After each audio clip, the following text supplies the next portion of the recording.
This is a peace accord of the 18 presidential candidates with the National Peace Committee ahead of the presidential election.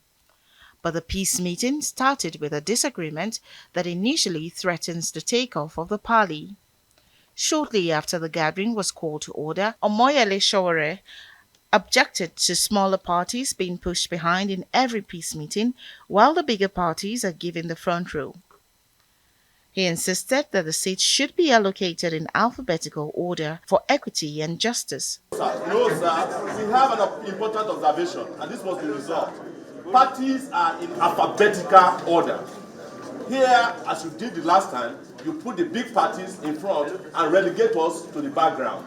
Let the parties appear on these seats the same way parties appear on ballot papers on election day. Thank you very much. It took a passionate appeal by former head of state, General Abdulsalam Abubakar, and an assurance that such will be corrected in future before CAM returned to the Peace Party. I have taken note of his observation, and as much as possible, we'll try to make amends. We are not being partisan in this issue, regardless of the mistakes that has been made. It is not intentional that we are promoting any candidate or any political party.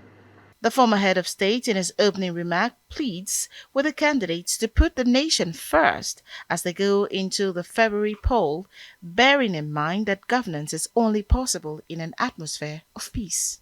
I appeal to all of you to be moderate in your language, show respect to the views and concerns of one another, and listen to the concerns expressed. We are not here to find out who is wrong, but what is wrong, and to see how to correct it. The Peace Party then went into a closed-door session. At the end of the meeting, stakeholders expressed their position and expectations ahead of the election. A lot of people spoke about justice and some of their experiences in some of the states. Again, we're going to go back via the chairman, who's the leader of the group, to see how we can make representations also to the governors, speak to the political party members, the chairman, and the candidates, and to see how we can all sync our differences and make sure that we work together for the greater good, because at the end of the day, it's the common good that is very, very important. We are peace-loving people. We are people-oriented party. We are those who are bringing that desired change Nigeria has been anticipating for.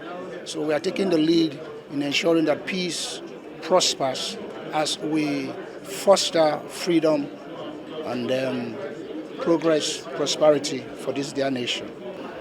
There needs to be an audit of the process and the IT systems to give the parties and the candidates the confidence that we have a level playing field. Let's know what is involved. Let's know how the system is going to be transmitted. Let's know how it's going to be collated. Let's know what equipment, what software, what hardware is there to assure us that we won't have a scenario where you have results and you tell. This is the second peace accord to be signed by political parties in a bid to guarantee a peaceful political transition due on May 29th this year.